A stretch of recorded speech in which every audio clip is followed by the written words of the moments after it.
Hello everyone, welcome back to Tech AI. In this video, I'll show you how to save closed captions on any videos here on YouTube. Let's dive in. What do you have to do? Go to the video you like. Here on the menu, you will see the three dots. Click on it, and you will see Open Transcript, and here on the Open Transcript, click on three dots on the menu, and you will see the option Toggle Timestamps. At the right side, click again three dots and choose Toggle Timestamps if you want the timestamps.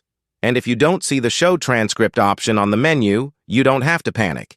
Here is the other way to find it. Just click on the description and scroll down to the bottom. There you'll see the option to Show Transcript. Click on that, and the other process is the same.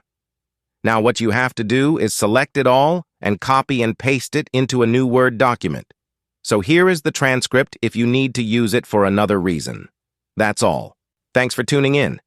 If you found this tutorial helpful, be sure to give it a thumbs up and subscribe to our channel for more tech tips and tutorials. See you next time.